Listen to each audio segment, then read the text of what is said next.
So, we just reached the last step before Nod-Krai, and the second phase of version 5.8 is live while the next region is already peeking over the horizon. If you miscount now, you could walk into day 1 of 6.0 short by a single 10 pull when Flins or Lauma show up. I do not want that to happen to you.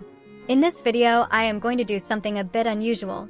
I will add up everything you can still earn in the second half of 5.8, and then stack it with all the realistic sources in 6.0.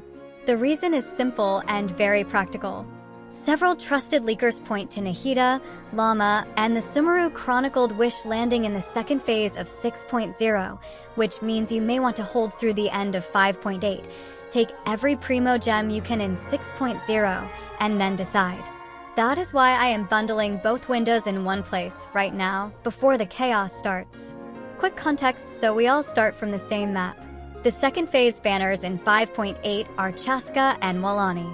The 4 headliners in 6.0 are Yelan, Flins, Nahida, and Lauma, with the exact order still fuzzy.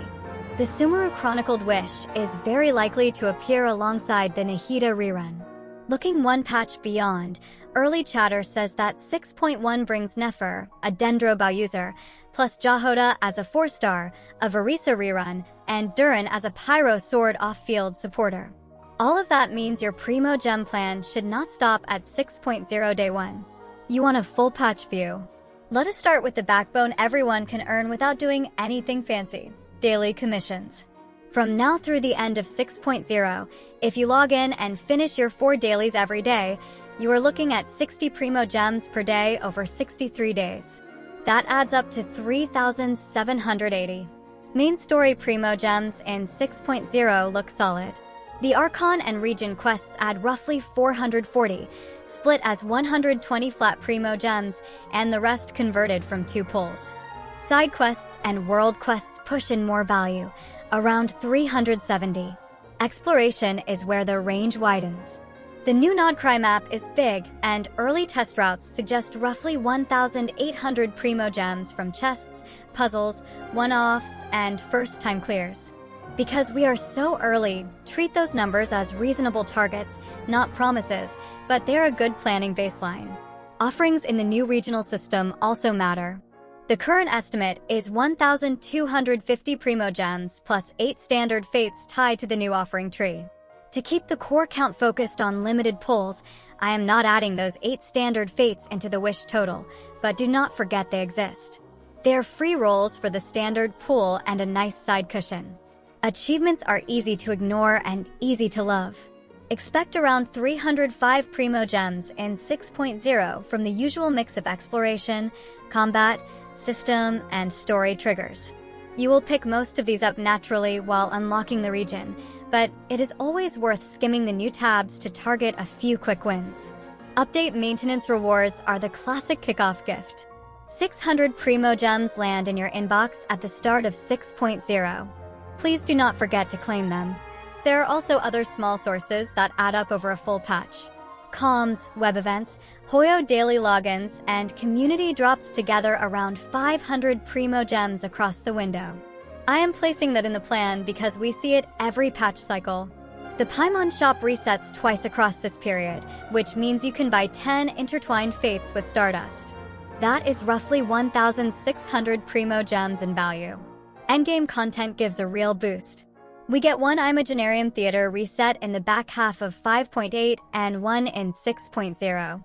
That is 2,100 across both, because the theater reward increases in 6.0 from 800 to 1,300.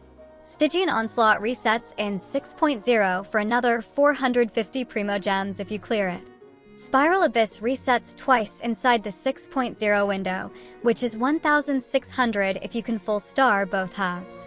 Events are your short-term lifeline. Before we cross into Nod-Krai, there is still one event left in 5.8 Phase 2, Mementos of Teyvat, Prelude of the Frozen Veil, worth 420. In 6.0, the main seasonal event looks like 1,000 Primogems and 2 smaller events worth 420 each, so another 840 in total. Do them even if the mini-games look silly. Your future 10 pull does not care how you earned it. The 5th anniversary is the biggest single spike. Expect 1,600 Primogems and 10 intertwined fates as the celebration package, which totals 3,200 in pull value.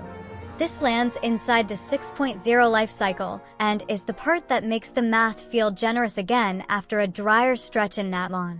Codes are the last lever you can plan for. We will have two special programs inside this window, the 6.0 stream and the 6.1 stream. Each drops 3 codes worth 100 each, so that is 600 Primogems if you redeem them before they expire.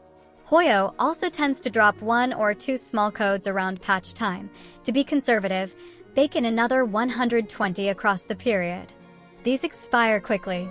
I post them the second they go live, and we are very close to 12,000 subscribers, so if you want instant alerts, you know where to find me. Now let us put it all together. The free-to-play total across the rest of 5.8 and all of 6.0 lands around 20,975 Primogems, which is roughly 131 pulls. That is the number you should hold in your head if you are saving hard. If you also buy the Blessing of the Welkin Moon for this period, you can add about 5,670 Primogems, which lifts the total to roughly 26,645 Primogems, or about 167 pulls. If you plan to pick up the 6.0 Battle Pass as well, that adds about 1,320 Primogems more in value, bringing the grand total to roughly 27,965 Primogems, or around 175 pulls. Those are strong numbers for a region launch. After a quieter end to Natlan, it really does feel like Genshin is rewarding patience right when it matters. A few honest notes before you run to the comments with your corkboard. First, some of these numbers are early and can shift, especially the new map. The totals I gave are realistic targets based on the current information, not guarantees.